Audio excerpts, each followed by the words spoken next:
નમસ્કાર મિત્રો, સ્વાગત છે તમારું આજના વિડીયોમાં। મિત્રો, આજે આ લેખમાં પૂજા દરમિયાન મળતા એવા સંકેતો વિશે જણાવીશું જે બતાવે છે કે ભગવાને તમારી પૂજા સ્વીકારી લીધી છે કે નહીં।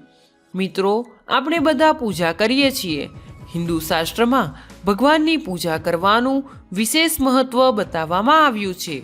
દરેક વ્યક્તિ ભગવાનની પૂજા આરાધના જરૂર કરે છે, કારણ કે બધાને ખબર છે કે આ ધરતી ઉપર ભગવાને આપણને મોકલ્યા છે અને ભગવાન આ જગતના જીવનદાતા છે અને પાલનહાર છે।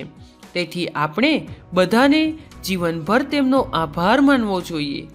કહેવામાં આવે છે કે સાચા મનથી કરેલી આરાધના ભગવાન સુધી જરૂર પહોંચે છે અને જરૂર સાંભળે પણ છે, અને ભગવાન પોતાના ભક્તનું દુઃખ દૂર જરૂર કરે છે। ઘણીવાર પૂજા કરતી વખતે આપણી સાથે ઘણી બધી ઘટના કે વસ્તુઓ ઉદ્ભવે છે જેને આપણે ધ્યાનમાં લેતા નથી અને નજરઅંદાજ કરી દઈએ છીએ, પરંતુ આપણે ભૂલી જઈએ છીએ કે પૂજા કરતી વખતે મળનારા સંકેતો સ્વયં ભગવાન આપતા હોય છે। પૂજા દરમિયાન ઘણા બધા સંકેતો મળે છે, તો આપણે સમજવું જોઈએ કે ભગવાને આપણા પર વિશેષ કૃપા થાય છે। મિત્રો, સાચી ભક્તિથી ભગવાને તમારી પૂજા સ્વીકારી લીધી છે, જેથી તમને સંકેત આપવામાં આવે છે। આજે અમે તમને સંકેતો વિશે જણાવીશું, તો ચાલો શરૂ કરીએ। સૌથી પહેલો સંકેત। પ્રથમ, જ્યારે પણ તમે ભગવાનની પૂજા કરી રહ્યા હોય ત્યારે તમે અગરબત્તી સળગાવો છો ત્યારે પૂરા ઘરની અંદર તેનો ધુમાડો ફેલાવા લાગે છે। ત્યારે તમને એક સકારાત્મક ઉર્જાનો અહેસાસ થાય અને એકદમ તમારા ઘરમાં માહોલ અલગ દેખાવા લાગે। જો આવું થાય તો તમારે સમજી જવું જોઈએ કે આવનાર સમયમાં તમારી કિસ્મત ચમકી શકે છે। ભગવાન સ્વયં તમારા ઘરે આવી ચૂક્યા છે। ભગવાનની કૃપા તમારા ઘરે થઈ ચૂકી છે।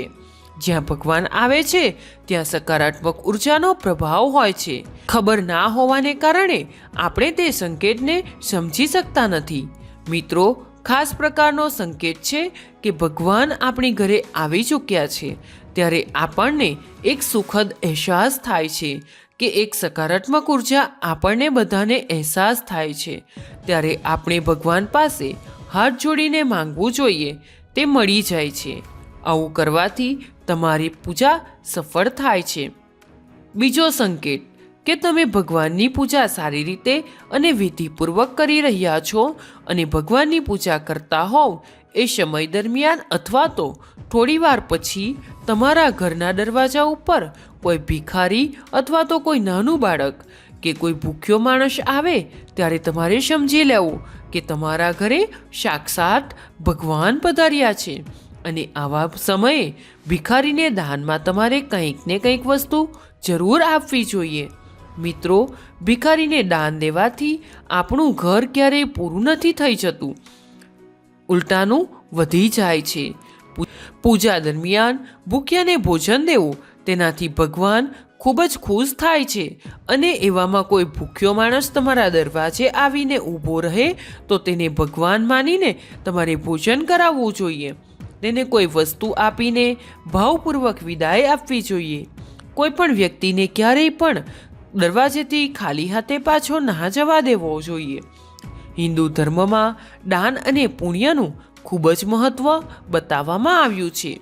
મિત્રો, ભગવાનની પૂજા પાઠ દરમિયાન દાન પુણ્ય કરો છો તો તમને લાખો ગણું પુણ્ય મળે છે અને હંમેશા ભગવાન તમારી ઉપર પ્રસન્ન રહે છે।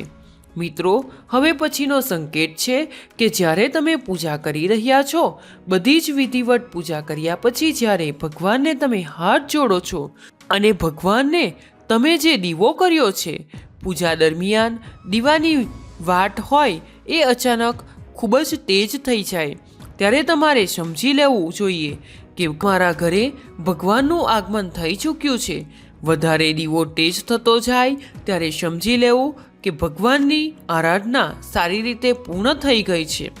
ત્યારે તમારે ભગવાન સામે હાથ જોડીને તેની આરાધના કરવી જોઈએ અને તમારા ઘરમાં કે તમારી સાથે જે પણ સમસ્યા થઈ રહી હોય તે સાચા મનથી ભગવાનને બતાવવી જોઈએ અને તેનો સાચો માર્ગ પણ ભગવાન સામે માંગવો જોઈએ. અને મિત્રો, આ પણ એક ખાસ સંકેત હતો જે તમે પૂજા દરમિયાન ઘણી વખત દેખાતો હોય, પરંતુ તેને આપણે નજરઅંદાજ કરી દઈએ છીએ. હવે પછીનો સંકેત છે અગરબત્તીથી વાતો ધૂપ. ધૂપથી તમે ઘરની પૂજા કરી રહ્યા છો તે અગરબત્તીનો ધુમાડો કોઈ ખાસ પ્રકારનું નિશાન બનાવે અથવા તો ઓમનું નિશાન બને તો ખૂબ જ શુભ માનવામાં આવે.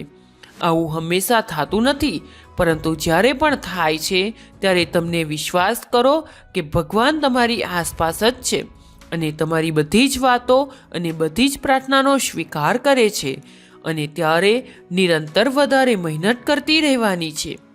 મિત્રો, હિન્દુ ધર્મની વાત કરીએ તો મહેમાનોને ભગવાનનો દરજ્જો આપવામાં આવ્યો છે અને જો તમે પૂજા કરી રહ્યા છો તે સમય દરમિયાન તમારા ઘરે કોઈ મહેમાન આવી જાય તો તે પરમાત્માનું રૂપ હોય અથવા તો પરમાત્માનો એક ખાસ સંકેત માનવામાં આવે છે, જેના લીધે દરેક વ્યક્તિએ આ વાતનું ખાસ ધ્યાન રાખવું કે તમારા ઘરમાં આવેલ મહેમાન અપમાન ક્યારેય ના કરવું જોઈએ. ઘરમાં આવેલા મહેમાનોનું સ્વાગત કરો અને ઉચિત સન્માન કરો અને જે પણ મહેમાન પૂજા દરમિયાન આવે તે મહેમાનોની વિશેષ પૂજા કરવી જોઈએ અને સમજી લેવું જોઈએ કે ભગવાનની કૃપા તમારા ઘરે થઈ ચૂકી છે. મિત્રો, હિન્દુ ધર્મમાં આવા ધાર્મિક સંકેતોનું વિશેષ મહત્ત્વ આપવામાં આવ્યું છે. જ્યારે પણ તમે ભગવાનની મૂર્તિ ઉપર ફૂલ ચડાવી રહ્યા હોય, પૂજા અર્ચના દરમિયાન અને પૂજા પૂર્ણ કરો તેનાથી પહેલાં અથવા તો તેના પછી પણ જ્યાં બેઠા હોય ત્યારે તમે જે ભગવાનને ફૂલ ચડાવ્યું હોય તે ફૂલ તમારી ઉપર પડે અથવા તો ખોળામાં પડે કે નીચે પડે તો તમારે સમજી લેવું જોઈએ કે ભગવાન તમારી બધી જ વાતો અને મનોકામના પૂર્ણ કરવાના છે અને તમારા ઘરમાં સુખ સમૃદ્ધિ આવવાની છે અને ભગવાન તમારા ઉપર કૃપા વરસાવશે અને જીવનમાં તમારે ક્યારેય કોઈ પણ ખરાબ સમયનો સામનો નહીં કરવો પડે. ભગવાનની ઉપસ્થિતિમાં તમારા દરેક કાર્યો પૂર્ણ થતા જણાશે. મિત્રો, કોઈ પણ મનુષ્ય ઉપર ભગવાનની એકવાર કૃપા થઈ જાય તો તે મનુષ્યનું જીવન સફળ થઈ જાય છે. જે આપણને મળે તો સમજી લેવું કે આપણી જિંદગી સફળ થઈ ગઈ છે. મિત્રો, તમને વિડીયો કેવો લાગ્યો? જો વિડીયો ગમે તો વિડીયોને લાઈક કરો, શેર કરો અને તમે જો ચેનલ પર નવા હોવ તો ચેનલને સબસ્ક્રાઈબ જરૂરથી કરજો. જય શ્રી કૃષ્ણ. ધન્યવાદ. રાધે રાધે.